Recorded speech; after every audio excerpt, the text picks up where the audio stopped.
All right. Dynasty Podcast, broadcasting live virtually as we all are these days. We're all living on Zoom. And I am here tonight with Jen Kellogg. How are you doing today? Good. Thanks so much for having me on. Absolutely. You were doing this awesome workshop series. I really want to talk all about that and how cool that is. But, how are you doing? Because that's, I think, the most important question we all need to be asking each other during this weird quarantine time. Thanks. I'm doing good. Everybody's healthy, and we're in a good, safe space. We're in a really fortunate position where we can comfortably socially distance and stay kind of quarantined into ourselves. I just want to thank everybody out there that has to go out and be in the world and do work and put themselves on the front lines, whatever that means outside their house. Thank you to everybody doing that. And we're lucky that we can kind of hang out at home. And I got two kids, so we're home, we're remote schooling, and we're getting through it. Yeah, and absolutely, I completely agree that anybody who is out there, actually, who needs to be out there, definitely, we certainly owe them. And so, yeah, like, and doing homeschooling. Oh my God, like, because we're going to talk a lot about education and stuff, but like, what are your thoughts on homeschooling? The difficulties, the advantages, disadvantages. Um, I shout out to District 97 in Oak Park and By School and the elementary school my kids go to. They have been amazing. And to be able to pivot in a situation like this, to go from a curriculum that they were planning to do in person. And as my kid's fourth grade teacher said, every lesson she has in person, she has 4 versions of. And now she's got to figure out how to do that live. Or not even just live, but how to do that remotely. And she's got her own Wow. family, and it's I feel like everybody needs something different, and you're not going to be able to win with everyone on the homeschooling. And homeschooling is almost kind of not the right word. We didn't choose to get into the quarantine schooling, the remote Right. schooling. Yeah. Um, so we're doing good. We figured out a schedule. We figured out what works for us, and we really prioritize. Number one, mental and physical health is the most important. Sure. Yeah. Number two, we're going to do what we're able to do. And we are going to put a priority on getting through the day without screaming meltdowns. Sure. And you know what? As That's a we're all win. trying to do. Yeah. Absolutely. That's a win. What we do beyond that, like I really try to focus on what do the kids want to work on? What do you want to work on? And try to make it fun for them. Writing stories about the things that they want to write about, letting them read the books that they want to read, like really giving them a lot of freedom in their choice helps them stay focused on learning and moving it forward. Well, and they have an advantage that their mom is a teacher, so you understand how these things work and what people need. So, Yes, but I just want to clarify, I am by far not a fourth grade teacher, and I am not a first grade teacher. And I cannot pretend to even do the kind of real education work, but I am able to be here. And so there is an advantage in that. that's awesome. Well, speaking of education, we are here to talk about this awesome workshop series that you have been putting on, and I want to get into all the mechanics of this. But, if we go to your website, jenkellogg.com, um, you have a number of tour industry focused workshops. Bring us into what these are, how they started, like bring us into the idea of this project. I mean, I could talk for days, but the concise version is there were some things early on in my career where there wasn't a class for this. So I teach producing and touring live entertainment at Columbia College Chicago, and I've been doing that since about 2013. One of the reasons that I loved getting into that was because when I was learning the concert industry, there wasn't a class like that, Right. and we had to go find people to pick their brain and ask them 10,000 questions to be able to learn anything, because there wasn't I had to go draw it out of people. And I remember thinking back at that time, if I'm ever in a position to be teaching people, I'm going to be proactive about giving the information. There's so much that you don't know what you don't know. Yes, absolutely. That's always one of the biggest obstacles of learning anything is like if you don't even know that you don't know this thing, you don't know to go solve that knowledge gap. Yeah. Absolutely. Yeah. I remember I was a talent buyer at Jam Productions. I had been in the accounting office for 4 years. I had been on my college concert committee for several years before that, and I got a talent buyer job. So I'm on site as a talent buyer covering a show, and I am now several years into that job where I've been on tour with Bob Dylan and Willie Nelson. It was somewhere maybe in my first year, and I was at a show. It was a Green Day show, and somebody said, "Oh, the manager so and so is here," and I was like, "Oh, you mean Doug, the tour manager?" And they were like, "No, the manager." And I didn't realize that the tour manager and the manager were two different roles. Right. It had never come up. I didn't have a place to go get that like list of who does what. And I remember thinking, like, why didn't I know that? How has this not come up at some point? And that's just like one little example of a big picture thing that it would have been valuable for me to know more about. And I'm a lifelong learner. I really try to always learn something new, gather some new information. One of the reasons I'm doing the workshops, for my personal reasons, I'm going to learn a lot about the details of marketing a thing that I should know more about. And by doing it myself, I learn by doing. So if I learn how to market my own thing, I'm going to become better at, not that I want to be a marketer, but advising or knowing when I'm having conversations with people, having intelligent conversations about marketing. I know enough about it, but this will help get me into the details, I mean, I think, excuse me, edit that out of the podcast version. I think one of the advantages we have right now, and certainly this is a time where we are looking for our silver linings, but one of the advantages we have right now is like it has never been easier to learn a skill, a trade, anything. The information for most things you want to learn is online. Now, not Mm-hmm. every single skill or not everything has the perfectly designed, easily accessible class, but overall, if you're like, I want to learn how to make this type of recipe, or I want to learn how to do coding, or I want to learn how to do web design, or whatever that is, you can go find that information. Now, there might be too much information, but it's not like 30 years ago where it's like if the library is closed in the middle of the night, you just can't find out what you want to know.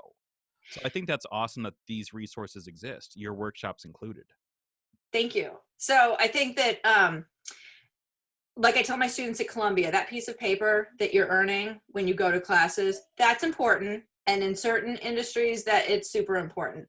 But what I want people to take away from my class in particular, it's not the grade at the end, it's not the piece of paper, it's the content that you're learning during the class. You're going to get your first job through networking. But what you learn in the class, that content is going to help you do that job better and help you get the next job faster. And those are the things that I had to find people to teach me, just hanging out backstage at shows that I was working, or in the office volunteering to shadow production managers in my free time. Those are the things that I had to go seek out. I want that to be more available to people. So if they want to put their time into doing that, especially when it's hard to go find people to mentor them during this time, I want to put that information out there so that they can advance their careers in an industry where it's hard to get that information unless you are hanging out with the right person, asking the right questions. Well, and anybody who is, taking part in these workshops, like following along, they're really lucky that you are condensing all this information that, like you said, it took you years and years. It took you, all of this veteran experience that you have to put this information together into something easily accessible. So, looking at some of these topics that you offer, your workshop content around, we've got, and it's all in that like live event arena. So, this is like routing, tour budgets, deal structures, settlement, venues, different roles, revenue streams, spreadsheets, show expenses, and I mean, I don't know, maybe there's more, but that's a lot. How long did it take to put all this together? Nothing happens overnight. Sure. So Because I looked at that, I was like, I could definitely do this if I had a good 30 extra years to do this. Now, like, it's a lot of work to put together one class, let alone all this. so I always say you should be enjoying this is career advice. enjoy what you're currently doing, but always be working towards the next thing, even if you don't know what that next thing is. And that kind of ties into being a lifelong learner. So back in 2012, I had a second baby. And around that time, about 2013, I was starting to feel like I really kind of I'd been doing the Warped Tour every summer and stay at home momming for 10 months out of the year, and then going on tour for 2 months of the year, which was an amazing work-life balance and an interesting ebb and flow. I was able to stay relevant in my field while doing the home stuff, but I wanted to do a little bit more. My good friend Mike LeMaistri was teaching at Columbia and said, hey, you know what? They're adding on a section of this class. You'd be perfect for it. You know, and it's exactly when Warped Tour is not. And I was like, okay, you had me come guest speak. I talked too fast. I turned bright red. It was like crickets when I asked when there were questions. And he said, no, just do it. It's something, it'll just give it a shot. So I was like, all right. So I gave that a shot. And I've always loved teaching people things. I feel like I'm able to condense information and convey it in a way that like is effective and methodical. So I gave it a shot, and it was one of the scariest things I've done. Is you teach at Columbia too, like, you know, diving into that first class, like it's scary. It's scary because, like, you know, I remember what it's like to be like 19, 20, 21 or whatever. It's like, if you don't go in and demonstrate that you know what you're talking about and that you're in charge, like, they will eat you alive.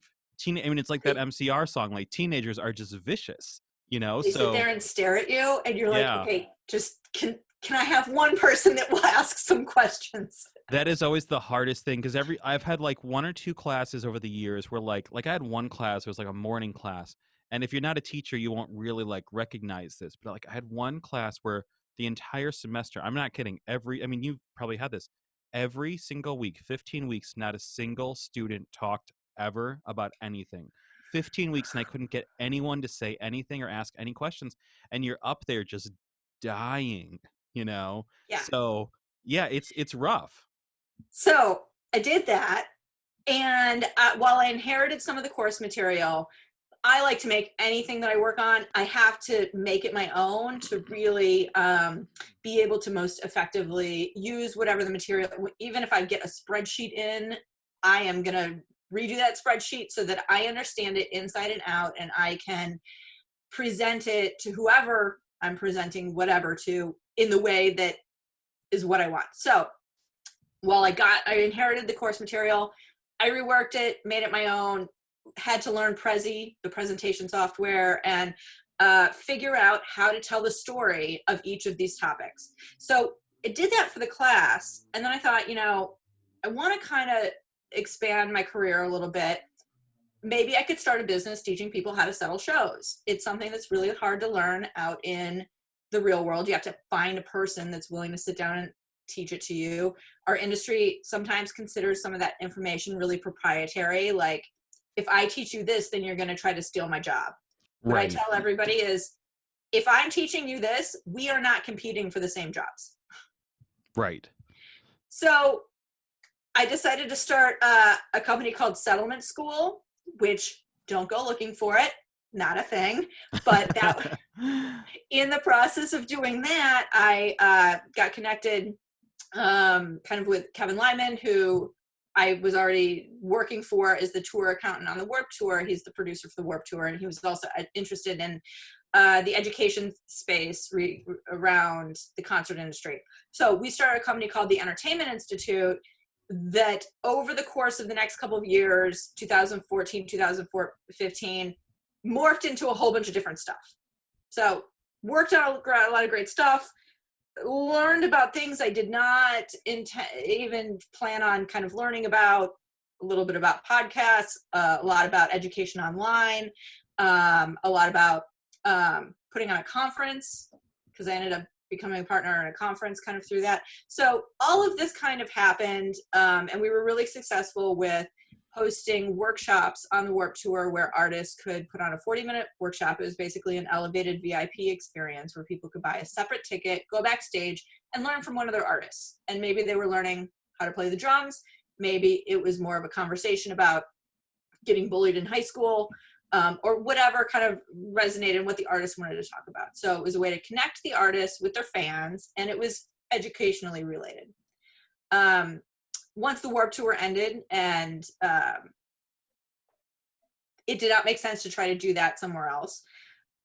I was having a little bit of downtime, some family stuff, figuring out, some life stuff, all good things. But I was just getting ready to ramp my career kind of back up and getting my kind of personal website together. And I really, rather than just doing LinkedIn or Facebook, I have 3 things that I work on. So I'm a festival and tour accountant, I'm an educator, and I'm an entrepreneur. It's hard to put all of that in one LinkedIn profile. So I was working on putting together a personal website, and then the coronavirus hit. Needed a minute of like downtime to figure out everything happening here, but then said, all right, well, what can I do from home? Can't go on tour, but I can start some kind of business that teaches people about things.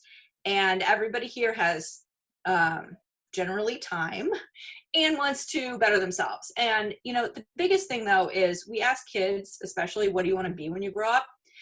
And the better question, I think, is what kind of person do you want to be? Because it takes away the career focus and the income focus.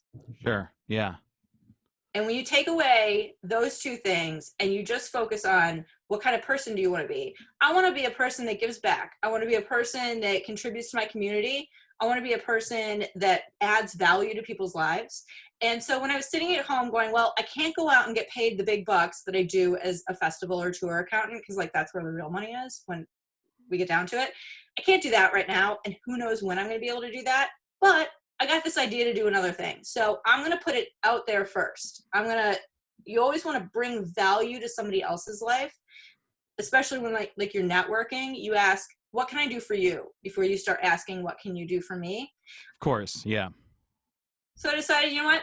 I've had this idea for a while. I have all this material now. So a lot of what you're seeing in the workshops, I've been working on and building for years. And it's been, frankly, kind of easy to relatively speaking, to throw together in the context of an online workshop. I mean, it's amazing. And I was watching like some of the clips and some of the videos that you have on the site, which is not the full workshop, but it's like, this is in-depth stuff. And one of the things that struck me is like, this is free, right? Like, are the Mm-hmm. workshops? So, okay, that's crazy, because this is a tremendous value. And you certainly are no dummy. You understand the value of what you're offering. What was the thinking behind offering this for free to So people? what's my revenue model? And not even just the revenue model, but like, why is it important that this is free, when you could absolutely easily be charging for this? um, Charging for based on a lot of the research that we did related to the Entertainment Institute, charging for education related things online is there's a challenge. If you put Sure. something behind a paywall, you now have to really sell the thing, and so it's taking that part of it away. That, like, I just want people to be able to better themselves during this time. So if I'm forcing you to pay me money to get this information, I don't know. I feel like I looked at revenue models in the past that tried to make that happen, and I don't think that I have the famousness to get people to pay me for it, frankly. So, why am I doing it this way? The reason that I chose to do it as Jen Kellogg and not under the Entertainment Institute, my main thing is personal branding. Sure. Yeah. When this is over, I want you to hire me as your tour accountant. Frankly, your substitute tour accountant. I don't want to go out on 10-month tours, but I want to fill in for you when you can't be there. And I want you to know that I know what I'm doing. I want to go out for a couple weeks at a time. Sure. Best of both worlds, Absolutely. I mean, I think it's really smart. And the more accessible this is, you're right. Like, everybody's getting the brand and the knowledge that you are delivering, which, A, is very valuable to anyone receiving it, but B, it does ultimately lead back to like, look how knowledgeable, look how talented, look how experienced you are, Yeah. So it's a hell of a resume. Thank you. So that's one thing. Two, I have a vision to, I used to be a partner in the Launch Music Conference and Showcase Festival. I have an idea to do a kind of even like it was a smaller version of that in Chicago is kind of like a 1-day thing. So I want to build an audience that wants to come to my conference. Yeah, absolutely. I mean, you're building the mailing list, which is again, that's the long game, but it's really, really smart. Absolutely. Um, who is the ideal student for these workshops? Like, who would you say, whether it's someone in college or whoever that is, like, if somebody was thinking about getting into live music, who would you look at and be like, you need to take these workshops? I think that there are a couple segments of people. So there are people that just want to get into it. I've had people that are in high school, people that are in college, people that are in bands that want to find an agent, find a manager, figure out how to get on the road, all of that. So that is definitely the reason that I called it Concert Business Basics is it is what it says. I am telling you the basic things that you need to know. But the other segment of people are basic roadies or other people that are in the concert industry that know their job really well. They're a cog in a machine. I'm a cog in a machine as a tour accountant. It is really useful to understand the other cogs in that machine. So I did a lot of these workshops on the work tour. I would hold workshops for free at night for the crew to come to learn more about the industry that they were in. That's so And cool. Sorry, like that's just like that's such a again, that's above and beyond. Like you didn't have to do that. thank you. I try to go above and beyond. um, the one that I did on routing, all the bus drivers and truck drivers showed up because they were like, now we want to know who threw darts at this map. Like, why are we going over here and then we're driving over there and then we're driving right back to the first place? And they get handed a routing and they say they're told to drive from point A to point B. They don't know why, right? So giving people information about why they're doing something, it empowers them. It gives them an understanding of why they're doing what they're doing, and it turns a negative attitude because they don't understand into a positive attitude of, oh, there's probably more going on than I realize. Right. This was not an arbitrary random decision. Right. Absolutely. And along these lines, because you kind of mentioned artists, like this is not just a series of workshops that is useful for like, an aspiring college age concert promoter, right? Like artists and musicians could also very much benefit from this knowledge. For sure. I think that artists they don't know what they don't know. So when they're going to bring people onto their team, they should have ideas of what kind of questions to ask and make sure that they are kind of vetting their team members in a way that makes it a good fit for them. They're going to need some information to be able to do that well. So they don't need to know everything about being a manager, but they should know what a manager does. They don't need to know everything about routing a tour, but they need to understand some of the components so that when they're handed a routing where the agent says, here's what we've come up with, they can ask intelligent questions about, well, why are you choosing to do this? And why did you choose this over that? And why are we going with that promoter versus this promoter? So really, I want to give people, I'm not pretending that I have like the deepest knowledge on every single one of these topics. I'm giving you enough information to ask the right questions to the people that do have that deep information. Which in and of itself is underrated because it's like, again, you need this foundation just to be able to start. Because again, you don't know what you don't know, then you're doing yourself a disservice, especially in the music industry or the creative industries where it's very easy to get taken advantage of or just, not be informed. And then all of a sudden you're like, oh shit, I never paid any attention to the business side of things. And now I'm screwed. I'm in a bad Too many contract or people fake it till you make it. There's the right amount of that, right? sure. So sometimes you got to fake it till you make it a little bit, but you want to not do yourself a disservice by faking it too much, right? And so having an opportunity to learn about so that you can, I am the first to admit when I don't know something. And I know that's really hard for a lot of people to say, I don't know what that is. Can you Sure. Right. not sure the words you just said. What, can you explain that to me? And a lot of people don't feel comfortable doing that. So I want to give them some background knowledge so that they do feel knowledgeable in conversations and don't feel as much like they need to fake it till they make it. No, absolutely. I think that's great. Are there plans for additional workshops to add to the curriculum, or even Yes. other, online education projects? Yes. So, like I'm said, I'm kind of throwing this, throwing it together. Well, it's been years in the planning, in the knowledge and presentation material. The actual, I decided I'm going to put a survey out to all of my Facebook friends and say, what do you want to learn about? And that will force me to actually then make this thing happen. So from the time I put out that initial survey, it was like, I should look at the dates, but less than 2 weeks before I had a website, I had, Squarespace, MailChimp, PayPal, all the things set The up whole and thing, yeah. linked, and like had the Zoom, had the first workshop going.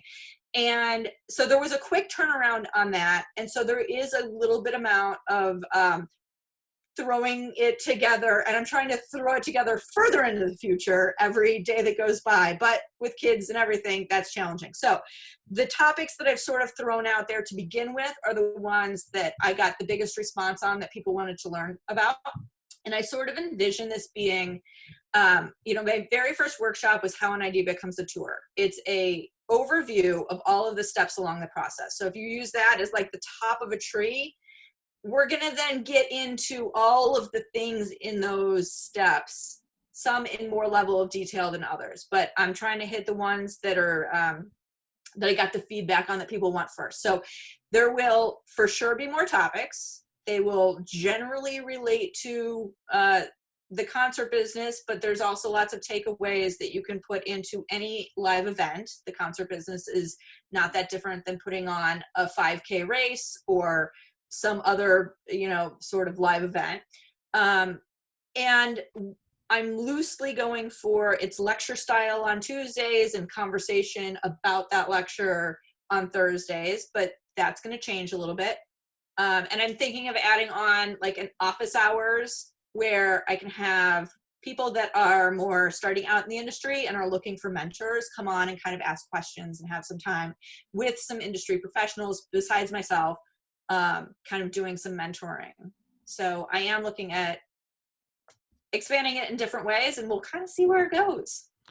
I just have to say, like, I think this whole thing is awesome because it's really impressive that you put this all together so quickly, and then it doesn't look quickly put together. Like, it looks very Aw. exhaustive. It looks very like professional and thorough.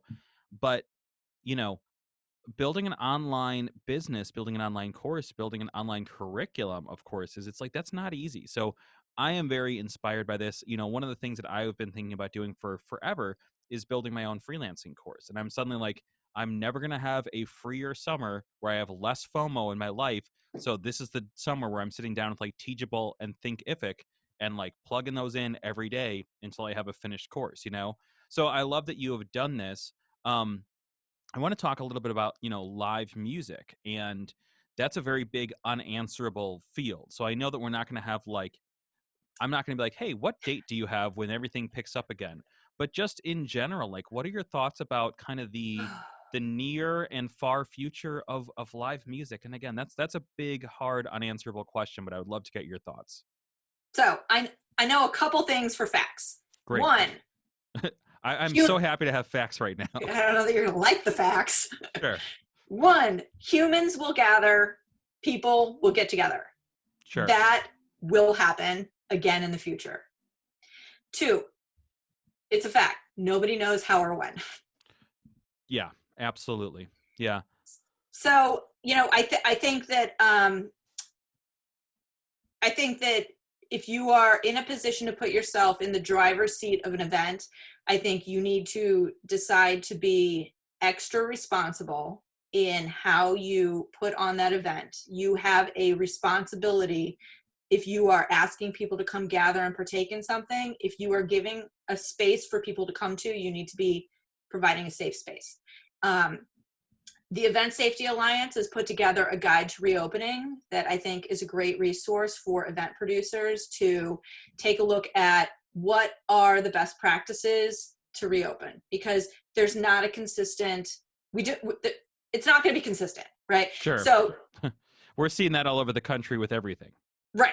Yeah. So take that, and then it's going to be multiplied when it comes to the variety of different events. You've got a variety of different rules in different places, willingness of attendees to attend. Yeah, that's a big one. It's like, even if I was saying this on Facebook, if everything in the country opened tomorrow, I'd be like, yeah, I'm staying home. Yeah, You know? I'm not going. Like, Right. I'm fortunate to be in the position to say, like, I'm not going. And Sure. Like, open don't tell whatever you my want or don't, but I'm like not don't tell going my anywhere. kids this, but like, if school is open in the fall, like, I don't know that they're going. Like, I don't know that I'm going to send them to school. Like, I don't, as a Don't tell my parent, job this. I don't know if I'm doing that either. yeah. Yeah, exactly. So there's going to be, but at the same time, I have college student kids that in my class that when we kind of did like a couple weeks ago, it was a kind of a loose survey of if something was open tomorrow, would you go? And a lot of them were like, yeah, I'd go. Sure. Right. So When you're 20, you're invincible. You're not going to so let the I flu think stop you. Yeah. it's really going to depend a lot on what a particular demographic is willing to do in addition to what legally you can do. And I think that this is an opportunity for event producers to really think about how they want to, who they want to be. Who do you, what kind of person do you want to be when you grow up, right? Sure. This is the opportunity to really think about, what do I want to put out into the world that I feel good about and safe about? And I do not have the answer for anybody on what that is. All I have is the recommendation that that's a thing people should consider as humans. I mean, I think that's a great answer, because you're right. Like, again, I was not expecting you to be like November 14th. Like, it's just, no one has that date, no one has that answer. But you're right. It is going to be a lot of, it's going to be a lot of trial and error. Some of it's going to go better than others. Just, I mean, I'm talking about everything reopening, and anything that does reopen, it needs to be done safely, because I'm sure we're all seeing the same stories of just like, one person shows up at a nightclub and suddenly you have to track down 4,000 people. It's like, that's not a sustainable practice Yeah. forever. So, I mean, I'm not personally an event producer in that way. And I don't envy them, and I feel bad for the people whose livelihoods are reliant on that. And I know that those are really hard choices for people to make. So I appreciate that I do not have, one of the things that I like about being a tour accountant is that I remove myself from the really hard choices. right. Weather emergencies, I don't have to get involved in the weather emergencies. Figuring out if something is going to be a good risk on a show, like financially, I don't have to be, I just execute. Sure. And a lot of that is personal choices. I feel a little uncomfortable getting involved in those things a lot of times because I don't feel like I have enough information, and it just, as personally as a human, it's not a thing that I want to, I don't want to fake it till I make it on those types of things. And I think that that's good advice for other people. No, absolutely. I mean, this is great. And I just want to close with one final question. For the next generation of, tour professionals, touring artists, anybody who's going to be involved in the live music experience going forward, who maybe isn't right now, what advice would you give them? Ooh, you know what? I ask this of people all the time when I'm, what advice would you give the new generation? And Right. frankly, I have to take just a quick second to think. But I think that always be working towards the next thing, even if you don't know what it is a takeaway that I've had in my life.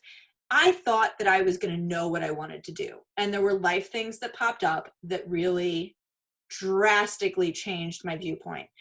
I thought that I was not going to want to tour when I was pregnant or had children. I thought that that was going to be the end of my like touring concert life. And it would have been, except for the situations that arose where I took a job that when I was not pregnant, I took a job to be the tour accountant for Taste of Chaos in 2009, which Oh my was the God. last year of that. And Throwback. if that went well, then I was going to be the tour accountant for the Warp Tour. And I took that job, and a week later found out I was pregnant. And if those had happened in the other order, I would never have taken that job. And I talked it over, of course, with my husband and my doctor, and those were the only two people's opinions that I gave one flying fuck about. Sure. And they both said, you know what? Baby comes first. As long as baby is fine, we're cool. And so, you know what? I said, what am I going to do? Sit at home and wait to have a baby? No, I guess I'm going to go out there. And you know what? As long as the baby's fine and my doctor says it's fine and, you know, my husband's cool with it. And it was fine. And so then I said, you know what? I really do love touring, and this is really part of who I am. And so I'm going to have a newborn. I'm going to have a 9-month-old the next time the Warp Tour rolls around. And, you know, my husband, I said, well, we'll try it once.